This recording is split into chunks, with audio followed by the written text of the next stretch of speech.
B, nothing is permanent. Meeting करके उसको leader आके बोलता है बंगाल में हम कয়েক लाख वोट का नाम बांट देंगे।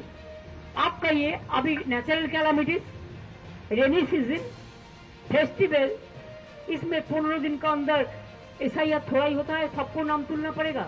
ये क्या सोचता है ये लोग? बीजेपी का पार्टी का कमीशन होगा न, commission for democratic rights, civic rights of the people होगा। ये पूरा अमित शाह का खेल है। उन्होंने तो एक्टिंग प्राइम मिनिस्टर का मामूली काम करते हैं, but prime minister knows everything. I am sorry to say, we can request the prime minister, don't trust Amit Shah always.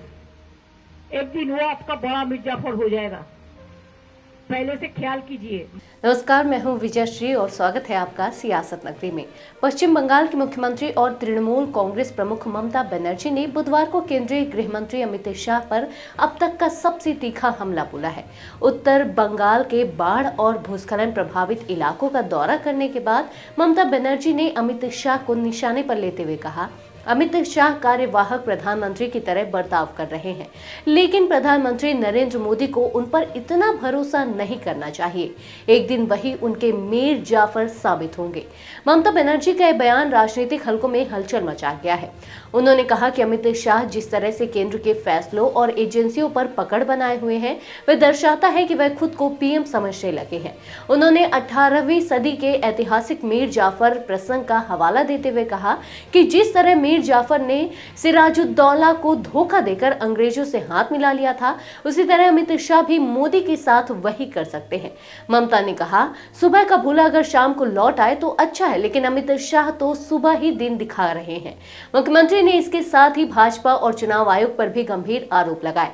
उन्होंने कहा कि भाजपा के कुछ नेता चुनाव आयोग पर दबाव बनाकर बंगाल के मतदाता सूची से लाखों नाम हटाने की बात कर रहे हैं, जो लोकतंत्र के लिए बेहद खतरनाक है।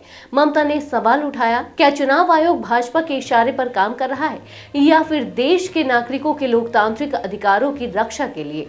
उन्होंने आगे कहा कि राज्य अभी प्राकृतिक आपदाओं, भारी बारिश और त्योहारों से जूझ रहा है। ऐसे में 15 दिनों में मतदाता सूची का पुनरीक्षण करना संभव नहीं है। ममता ने भाजपा पर तानाशाही रवैये का आरोप लगाते हुए कहा कि देश भाजपा की निजी जागीर नहीं है, सत्ता हमेशा किसी एक के पास नहीं रहती। मैंने अपने जीवन में कई सरकारें आते जाते देखी हैं, लेकिन ऐसा अहंकारी और तानाशाही शासन पहले कभी नहीं देखा। राजनीतिक विश्लेषक मान रहे हैं कि ममता बनर्जी का यह बयान न सिर्फ केंद्र सरकार पर हमला है, बल्कि भाजपा के अंदरूनी समीकरणों पर भी सवाल उठाता है। पश्चिम बंगाल की सियासत में यह बयान भविष्य की रणनीति का हिस्सा भी माना जा रहा है, जहां ममता बनर्जी भाजपा के खिलाफ विपक्षी एकजुटता की अगुवाई करने की कोशिश में है। कुल मिलाकर ममता के इस बयान ने एक बार फिर बंगाल से लेकर दिल्ली तक राजनीतिक तापमान बढ़ा दिया है। आज के लिए बस इतना ही। अगर आपके इलाके में कोई राजनीतिक लापरवाही, भ्रष्टाचार या जनहित से जुड़ी समस्या है तो आप चुप मत रहिए, अपनी शिकायत हमें भेजिए। सियासत नगरी आपकी आवाज को मंच देगा और जवाबदेही तय करेगा, क्योंकि अब हर सवाल होगा सीधा सत्ता से।